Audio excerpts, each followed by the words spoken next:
Hello ladies and gentlemen, PsyStarcraft here with another StarCraft 2 game. The map this time is going to be Shakuras,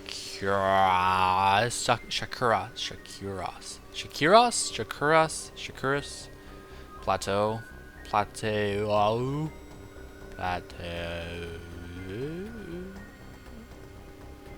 was a terrible intro.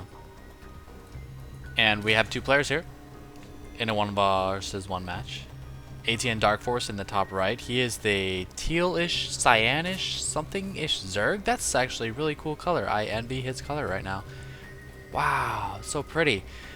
And then in the top right, aTnDarkforce, and we have Grubby in the top left as the green Protoss. Now, some of you might not have heard of either of these players, but Darkforce doing pretty well in the NASL. He actually finished the prelims with a 5-4 record, so not the best. But then in the bracket stages, the first part of the bracket stages, he beat Dignitas Show, or SJow, however you want to say it, and he also beat Dignitas Naniwa, so he's doing super well.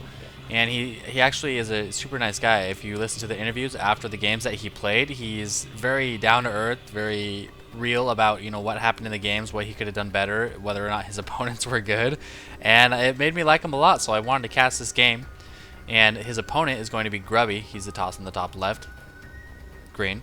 He is one of the best StarCraft 3 players to ever play. I think there's even like a gamer documentary on him. I believe he's European, and he has won so much money playing Warcraft 3 that it's unbelievable. I don't know if he's won as much as Fox Moon from StarCraft 2, Moon in the GSL. He's a Korean player. But all I know is if you can play Warcraft 3 super well, you can pretty much play anything else super well, and he's been showing that. Although he did not have the best showing in NASL, he's still a very strong player.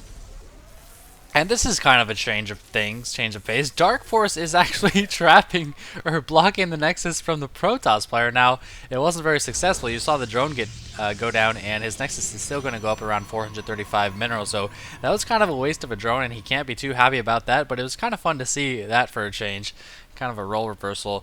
Now we are seeing a spawning pool first from Darkforce, possibly a gas first since he is getting his speed so early, and that's probably a smart move since a lot of Protoss players will open up Forge first. It's kind of the trend nowadays. If you are a good Protoss, you're pretty much always going to get Forge first because it does two things. It allows you to deny the Zerg expansion. If they do go for hatch first and you execute a cannon attack properly, they're pretty much screwed unless you're Spanishiwa and you pull something out of your ass and just end up winning anyway. And also, it allows you to expand super early because cannons can defend against Zerglings and Roaches. Now, there are other tactics Zerg can use. I don't know, maybe they could try Baneling Bust or Hydra Drops or something like that. But for the most part, it is super easy to defend. Super is my word of the day. Man, I just have a word of the day every single day, don't I? It's really easy to defend. Now this Overlord is going to be checking out the front of it and see, okay, he does have a cannon up. He's about to do a complete wall off or maybe even one little slot. I don't think anything can get past that.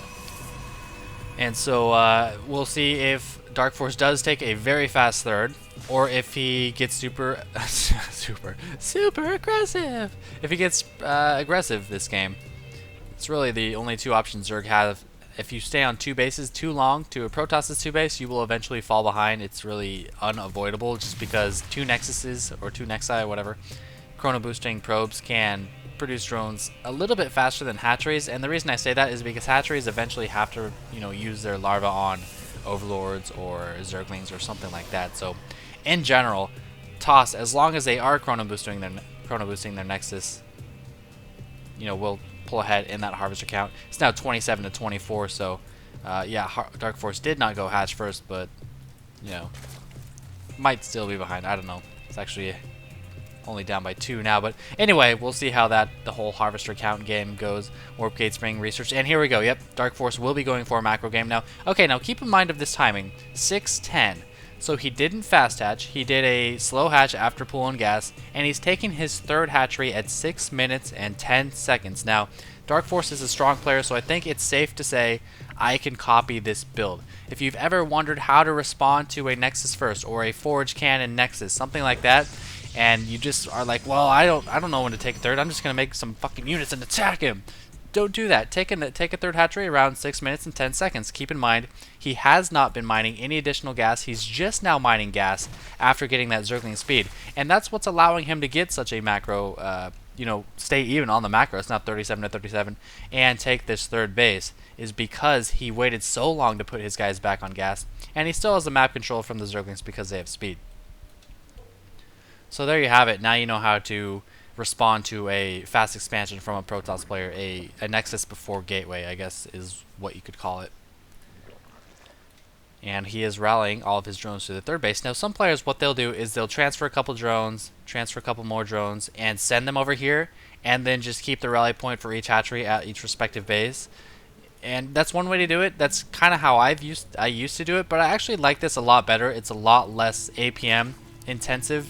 You don't have to go into your base and like worry about, oh my god, how many harvesters do I have on the minerals? And you can just, rally them all. Who cares if they're going across the map? And Darkforce, man, he is rallying like a champ. Now off 3 hatcheries, and because the saturation is so high, he'll now start being able to pull ahead of Grubby as far as the harvesters go because he's got so much mineral income. CA's actually got a lot of excellent hatcheries. I wouldn't be surprised to see him expand again. But once again, 610 was the mark for that third hatchery, but there's also going to be a timing attack. A toss can either take a third base or go for some kind of timing attack, and I'm seeing a lot of gateways here and a rubble bay, so I'm assuming there should be some kind of timing attack, and I'm also assuming that these 2 spines that Grubby is making will be moving out towards the center eventually once he spreads creep there. You see he is researching burrow, he's getting his roach warren, and his lair is complete. Now burrowed roaches, very good response to gateway forces. Unfortunately, Grubby does have an observer, and we should see roach speed any minute now. Grubby or Darkforce falling a little bit behind as far as spending goes. He needs some more Vespene gas, and he's going to be taking down the cybernetics core. But I think he was killing it too soon. Where's the other one? There it is. He was killing it too soon, and he wanted to wait for his other cyber core to finish. So he has done that. 1 immortal on the way. This is actually a pretty weak attack considering the time in the game it is. Almost at 10 minutes, and I don't expect he expects to do any damage with this. I assume he's just going to be pushing out. Uh-oh. Here comes some Zerglings running by, but there's tons of sentries. These aren't going to do anything, just some scouting information, checking to see if a third is starting. And this is, like I said, this is a very small force. I don't expect him to do much with this. 10, 11 roaches on the way. So he was actually pulling up larva, and he's going for the counterattack. This immortal, oh, kill the immortal. Darkforce, no, he doesn't kill the immortal. Probably could have, but maybe smarter to go for the probe line. Harvester's now at 67 to 54. Darkforce has a 13 harvester lead. Now burrowing those spines just where I thought he might. And these Zerglings are just running into the mineral line. Will he be able to defend this attack without these Zerglings rallying tons of roaches? Look at this. This is why he's able to do this. He overproduces on overlords before he actually needs them. Something every Zerg player could learn from. And the roach speed not done, but these roaches with the creep and the assistance of the spine will be able to push that back. These Zerglings still in the main, doing all sorts of damage. Twilight Council on the way. If we check out the harvesters now, still 53 to 67, so it doesn't look like Grubby lost too many harvesters in that little exchange. But Darkforce, man, keeping Grubby on his toes. Who says you have to be a Warcraft 3 player to do everything at once? I know that Grubby or Darkforce is playing crazy good right now. Blink is on the way. This is a lot of roaches going to take down this forward pylon. And these 2 spines, they didn't do a whole lot, but they did stall for a little bit. That's not too bad. And Overseer on the way, possibly to try to snipe this Observer. 4 Hydras coming as well. Now, Roach Hydra is pretty good against Colossi as long as there's not more than like 2 or 3. Once there gets more than 2 or 3, it's very bad. Nice force fields. He wants to maintain the force fields around here so these roaches don't get away. There we go. Now he is going to refresh them. Maybe 1 or 2 more. No, those roaches aren't going to back off anyway, picking up tons of roaches. So very fortuitous exchange right there for Grubby, trying to claw his way back into the game, as HD likes to say. Meanwhile, Darkforce is taking a 4th, and he's just macroing so well. Like, it's so solid. Not once in this game have I been like, well, Darkforce is cutting it really close. He needs to do this right now because he's doing everything so perfectly. He's got great number of harvesters. Could actually use a couple more, about 15 or so, maybe a little less more once this 4th base comes up. And he's got every single base scouted out. He does not know about this one as far as I know. No, he does not, but he can pretty much assume that this is the timing that a Protoss would take a 3rd.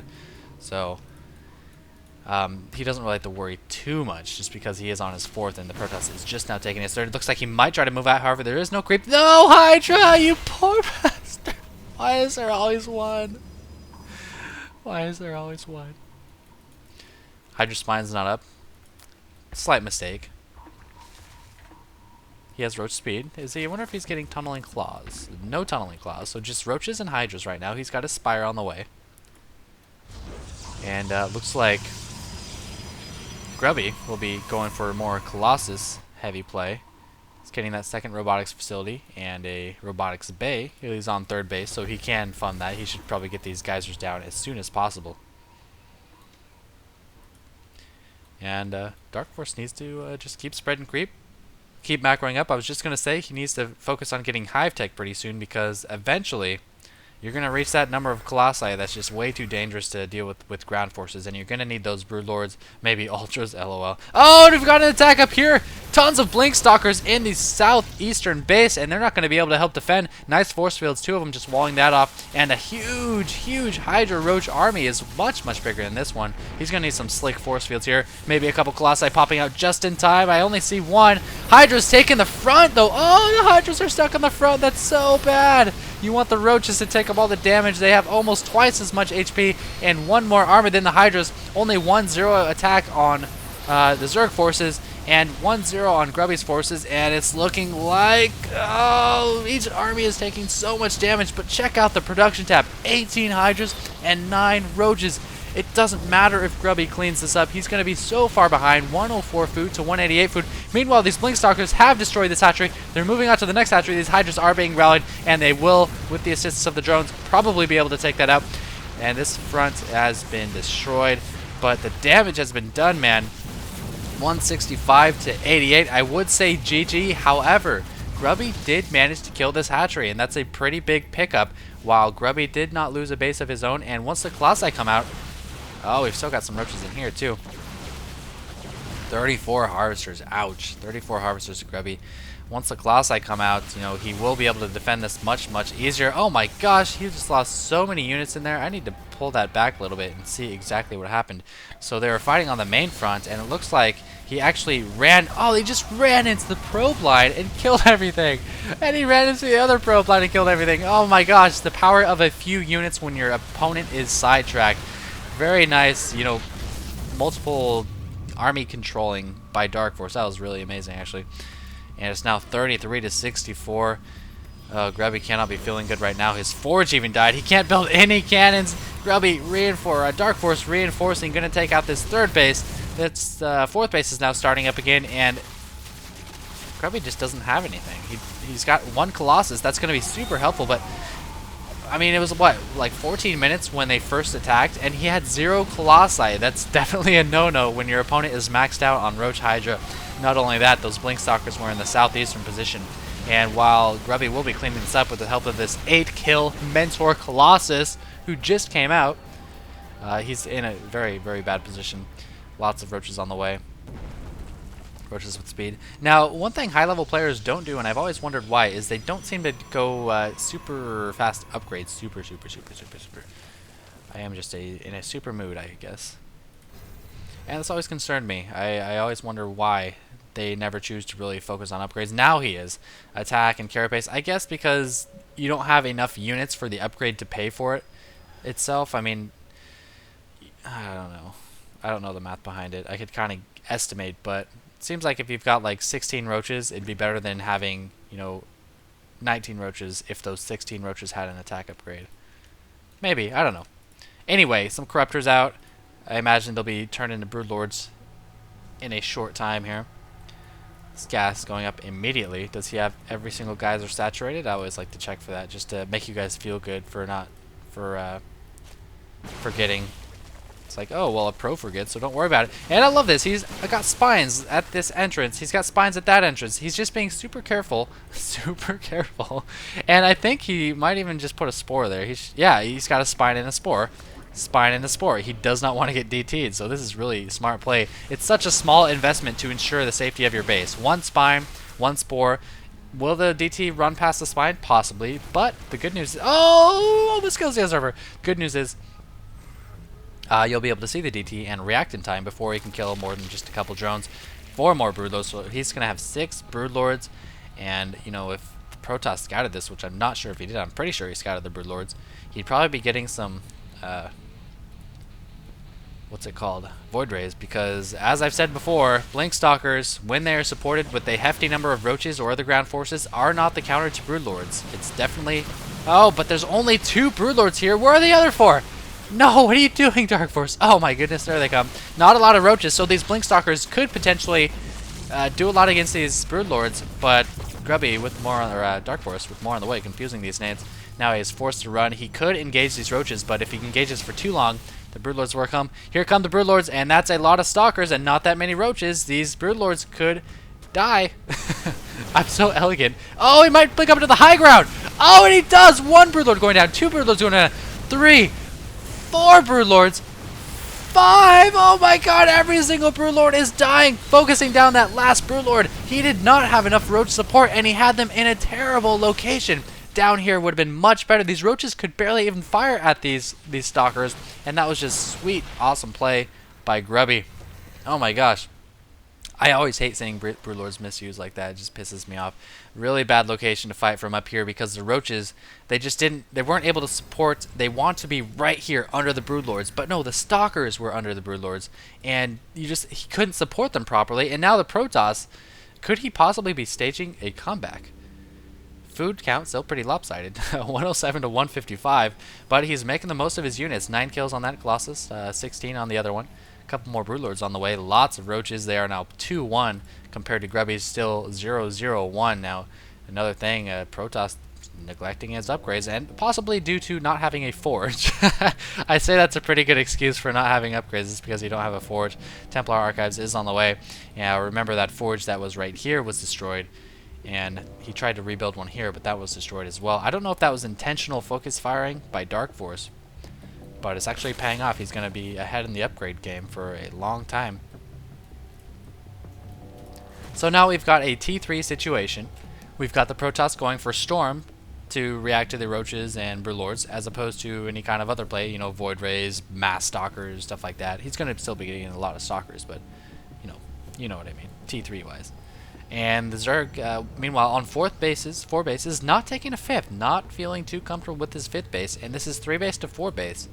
So I actually, this game could go either way. I feel like it all depends on how well he supports these Broodlords this time around. He's only got 4 Broodlords. Surprisingly enough, his economy isn't amazing. Only 65 Harvesters. That's way less than he should be at, and this is why you're seeing his army count suffering. He's not at 200 yet. He's possibly waiting for some Corruptors to start churning out that 200 number.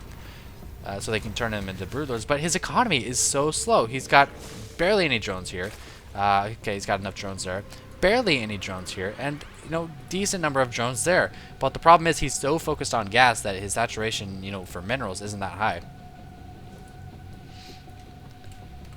Yeah, 65, 57. And the Protoss is kind of in the same boat. He's struggling to get a 4th base. I don't know why he didn't take this base. Perhaps the Zergling killed it and he got discouraged. Now this is a lot of units, but it depends on positioning. Is he going to blink up onto this high ground again? We'll see. Here comes the fight. These Zerglings aren't going to do shit against these. Oh, and beautiful Psystorms, forcing those roaches to run. Is that going to clear an opening for these Stalkers to blink in? Nice force fields, kind of trapping a few of the roaches. Could have been a little bit better. And these Colossi running for their dear lives. He's trying to kite against these Broodlords, but they might be too much. He can't stay and fight like this. You can't stay and fight. You need to either run or go in. And the Protoss forces are crumbling because he's letting all these Broodlings rain down on him. You have to either blink in and kill the Broodlords, or you have to just full-on run and try to wait for an opening.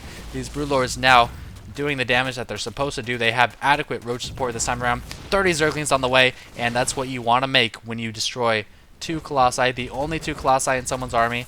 That means you want to make Zerglings, you want to make Hydras, because Colossi, Zerglings and Hydras super effective, super cost effective against the Protoss army, and it looks like this might be the makings of the end of the game. Burrowing real quick, trying to regenerate some life, and now finishing off a couple of Broodlings, and that's just too many Broodlords, man. He's got 8 Broodlords, 3 Infestors on the way.